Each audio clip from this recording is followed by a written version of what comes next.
저희는 초육융합 2반이 1조입니다.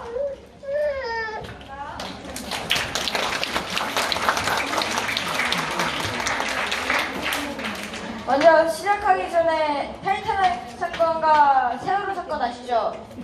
네.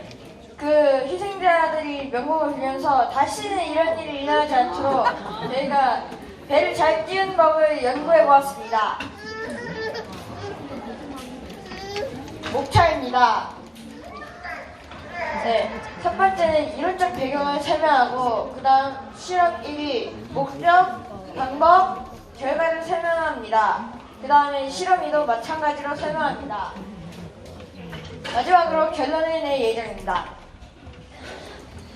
먼저 이론적 배경 중에서 친수성과 소수성에 대해서 설명드리겠습니다. 친수성, 소수성이란 친수성은 말 그대로 물에 쉽게 녹거나 젖는 성질입니다. 정말 물같이 정말 물에 정말 착 달라붙어 있죠. 그리고 소수성도 반대입니다. 네, 친수성 물질이 그 예로는 물이나 에탄올, 중 등이고요. 소수성 물질에는 메틸렌 클로라이드, 기름 등이 있습니다. 네, 특수한 경우로 비누 같은 물질은 친수성과 소수성의 두 성질을 동시에 가지고 있습니다. 네, 다음은 그 사진입니다. 네, 이렇게 나다 상자 보이시죠? 가에서 다로 갈수록 상자 안에 있는 원이 더 많아집니다. 하지만 여기 상자의 부피는 모두 같은 것으로 보이는데요. 그러나 질량은 다 나 순으로 무겁습니다. 이와 같이 부피가 같아도 질량이 다를 수 있는데요. 이런 차이를 밀도로 표현할 수 있습니다. 밀도는 부피분의 질량이고요. 물질이 고유한 특징입니다. 여기서 대부분의 물질들은 기체가 가장 크고요. 고체 순으입니다. 그러나 물만 기체가 가장 큰 건 마찬가지지만 고체인 얼음이 액체인 물보다 더 부피가 큽니다. 네. 다음은 부력을 설명하겠습니다. 여기 나부터 보이시죠? 먼저 정의를 설명하겠습니다. 빛의 생긴 물체가 중력과 반대 방향으로 가는 힘입니다. 여기 나무토막 그림 보이시죠? 이 나무토막은 위로는 부력을 받고요, 아래로는 중력을 받습니다. 이렇게 중력과 부력이 같다면 왼쪽과 같이 평행을 이루지만 둘 중 하나가 더 크면 이 나무토막이 가라앉거나 떠버리겠죠. 그리고 부력의 크기는 물체의 부피 곱하기 유체의 밀도 곱하기 g입니다. 여기서 유체는 대부분 액체와 기체를 말하고요. g는 중력과 속도, 즉 9.81을 말합니다.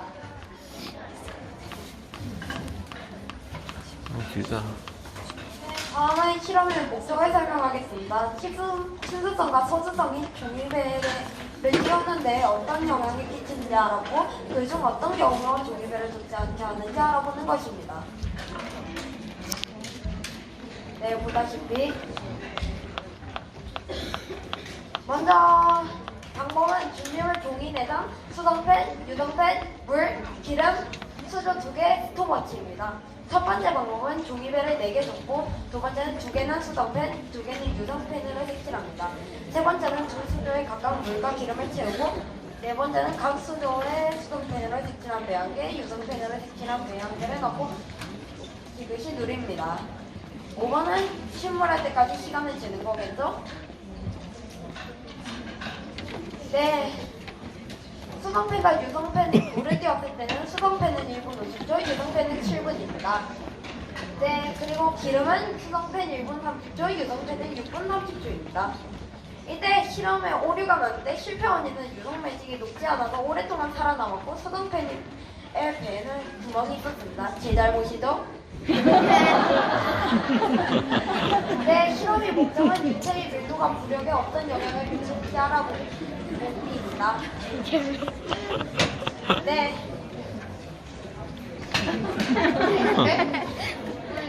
mil도가 10% 성장물과 20% 성장물에서 결과가 달라질 수 있습니다. 실험 위에 필요한 준비물은 종이 5장, 수조, 설탕, 모래, 물입니다. 먼저 첫 번째로 종이배를 5개를 접어야 합니다. 그리고 각 수조에 1500ml의 물을 넣습니다. 그리고 배가 가라앉으려 할 때까지 모래를 넣고 그 양을 측정합니다. 같은 방법으로 물을 10%, 20%, 30%, 40%의 설탕물로도 실험합니다. 근데 여기서 따로따로 설탕물을 만들어야 될 필요가 없고 10%를 만든 후에 설탕을 조금 더 넣어서 20%로 만들고 설탕을 또 추가해서 30%로 만들고 또 추가해서 40%로 만들면 설탕을 최대한 적게 쓸 수 있습니다. 여기서 설탕을 양에 구하는 데에는 특수한 방법이 사용되는데 그것은 방정식을 세우는 겁니다. 일단 용질은 설탕인데 그 양을 물음표그램이라고 두면 그 퍼센트 농도를 구하면 물의 양인 1500g 플러스 설탕의 양인 물음표그램 분의 물음표그램인데 그것이 예를 들어서 20%라고 하면 20은 1500g 플러스 물음표그램 분의 물음표그램 곱하기 100이므로 넣어야 할 설탕의 양은 375g 이렇게 나옵니다. 이런 식으로 다 구하면 됩니다. 그리고 실험 결과는 밀도가 1인 그냥 물일 때는 모래가 50까지 실어져 있습니다. 그리고 10% 설탕물일 때는 밀도는 1500분의 1667이었고 모래는 총 102g이 실렸습니다. 20% 설탕물은 밀도는 1500분의 1875이고 모래양은 135g이 실렸습니다.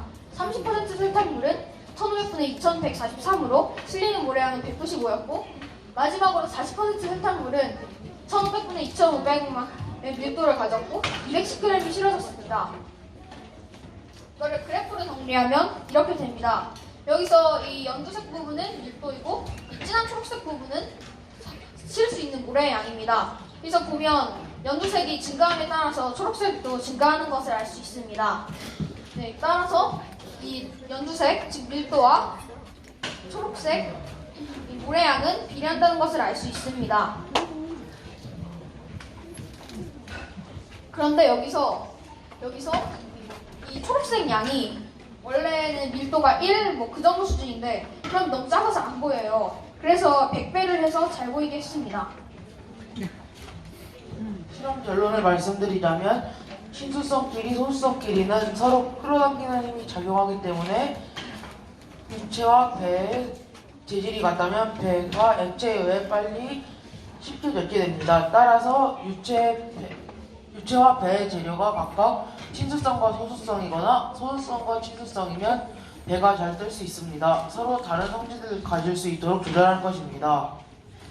실험 2에서는 부력은 물체의 부피 곱하기 유체의 밀도 곱하기 중력과 속도를 이용해서 구할 수 있고 배가 잘 뜨기 위해서는 큰 부력을 받아야 하며 그렇기 때문에 유체의 밀도가 클수록 배가 잘 뜰 수 있습니다.